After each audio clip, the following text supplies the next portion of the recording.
في يد الخونة والعملاء، ولا تقع في يد الاستعمار الفرنسي وغيره من حلف النصارى.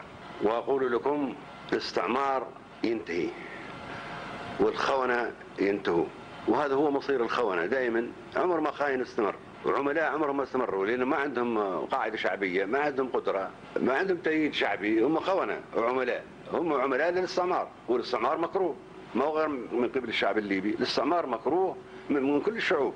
من يقبل يستعمر غيره؟ يجي سيد من برا يعفس عليه بكندرته، من يقبل هذا؟ كل الشعوب تقاتل ضد الاستعمار وتقدم في التضحيات الجمة من أجل الحرية.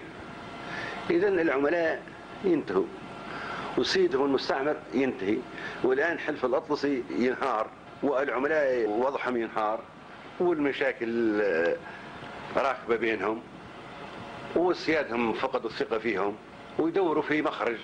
الشعب الليبي عنده مخرج واحد، هو حرية الشعب الليبي وسيادة الشعب الليبي، سلطة الشعب دونها الموت، لا نيابة عن الشعب الليبي.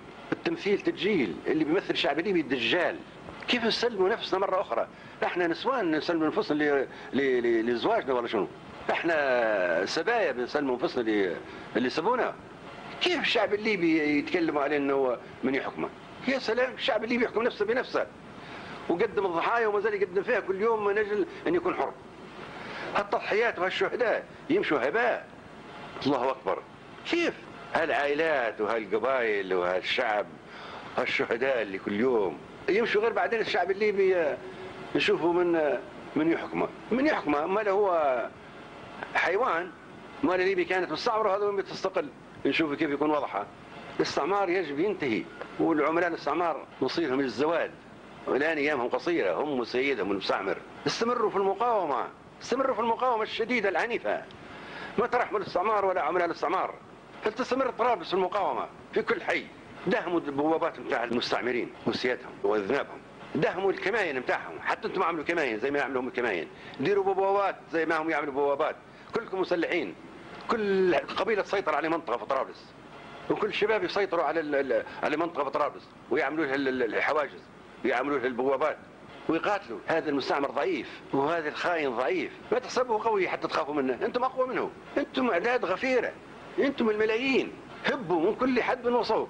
من يقدر يسيطر على قبائل الجفارة المسلحة؟ ابدا. من يقدر يسيطر على قبائل النواحي الاربعة وهي مسلحة؟ من يقدر يسيطر على ورشفانة 7 طبول وهي مسلحة؟ من يقدر يسيطر على قبائل جبل مسلحة؟ من يقدر يسيطر على بن وليد قلعة مسلحة؟ من يقدر يسيطر على سرت مسلحة؟ الآن أصبح في توازن قبلي مسلح، مصرات مسلحة، ضدية مسلحة، الخمس مسلحة، ترهونة مسلحة، بن وليد مسلحة، سبها مسلحة، سرت مسلحة، الواحات مسلحة، الجفارة مسلحة، الجبل مسلح. اللي ما همش مسلحين إخواننا في برقة، لأن هذه القبائل ما تمكناش من تسليحها وعدت معزولة بدون سلاح، وعشان كده تحكموا فيها المسلحين. أما بقية القبائل الأخرى مسلحة. من يقدر يخضع بن وليد أو يخضع سرت أو يخضع ترهونة أو يخضع، من يقدر يخضع حتى قبيلة زي المشاشي ولا زي النوايل والله، من يقدر يخضعها؟ هذه قبائل مسلحة، من يقدر يحكم ليبيا بدونها؟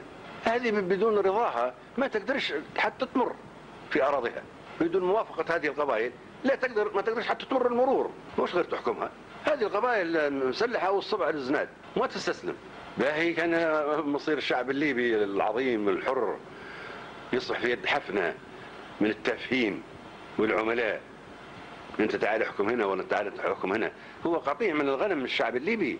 اثبتوا جدارتكم وانتم مسلحين، خلوا نار حمراء حتى يستسلموا امامكم العملاء والمستعمرون.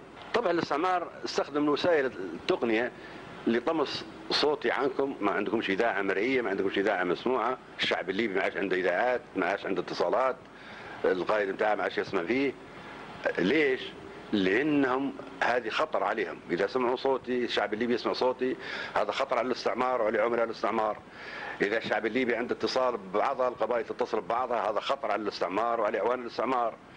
إذا كان عندنا إذاعات نتكلم فيها، هذا خطر على الاستعمار وعلى عملاء الاستعمار. إذا اتصلنا ببعضنا، هذا خطر على الاستعمار وأعوان الاستعمار. إذا هو منع الاتصال، منع الإذاعات، خلانا ما عادش عندنا إذاعة، ما عادش عندنا اتصال، كلها شوش عليها. لكن هذا يدل على شنو؟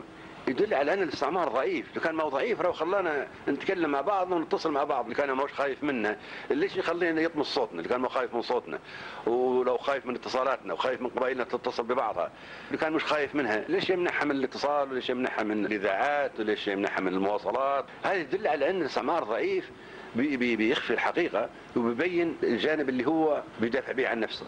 يسمع صوته هو، مش تبدو تسمعوا في الاذاعات المعاديه فقط، يقول لكم فلان صار له وفلان صار له وهذا صار له وهذا صار له، يكذب باش بغطي ضعفه. هذا بغطي ضعفه. كان المستعمر واعوان الاستعمار الخونه عندهم قوه يواجهوا بها الشعب الليبي. ليش خايفين من الاذاعات؟ وليش خايفين من الاتصالات؟ وليش خايفين من معمر يجب صوته ما يسمعش الشعب الليبي؟ اذا هم خايفين ضعفاء. لا اسكت، ما تخليش يتكلم، دبر اللي كيف ما عادش يسمع صوته. سكتوا الشعب الليبي، ما تخلوش يتصل بعضهم، ما تخلوش يتكلم مع بعضهم، ما سكروا الاذاعه نتاعهم. هذه معناها مصدر خطر عليهم، مصدر خوف، خوفتهم، تلعب فيهم. ارجوكم خلوا الاذاعه اللي صوتنا احنا بس، يعني صوت الخونه بس هو اللي يسمع، صوت المستعمر هو اللي يسمع، باش ياثر على نفسيه الشعب الليبي. هذه ما تنطليش عليكم، افهموها. كل اللي تسمعوا فيه كذب، ما تصدقوه. واجهوه بالبندقيه، واجهوه بالرصاص، خلي الرصاص يتكلم وراه يرى الشعب الليبي. يبغوا يدخلوا معنا في معركه طويله، فلتكن معركه طويله. سنقاتل من مكان الى مكان، من مدينه الى مدينه، من وادي الى وادي، من جبل الى جبل. فلتكن معركه طويله حتى نبين لهم ما يقدروش يحكموا ليبيا بلا الشعب الليبي، وما يقدروش يقضوا قبائلنا المسلحه ولا شعبنا المسلح. فلتستمر حرب طويله لين ننتصر عليهم. اذا هم ارادوا حرب طويله فلتكن حرب طويله. اذا كان اشتعلت ليبيا من بيقدر يحكمها؟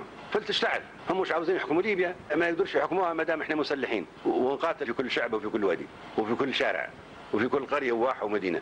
كيف بيحكمونا؟ عليهم يستسلموا امام الشعب الليبي.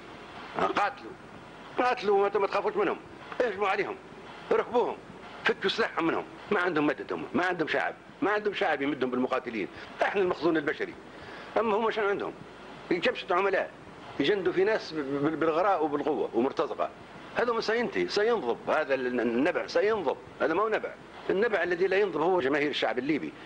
هذا هم وقود المعركه التي لا تنتهي، التي سننتصر فيها في النهايه.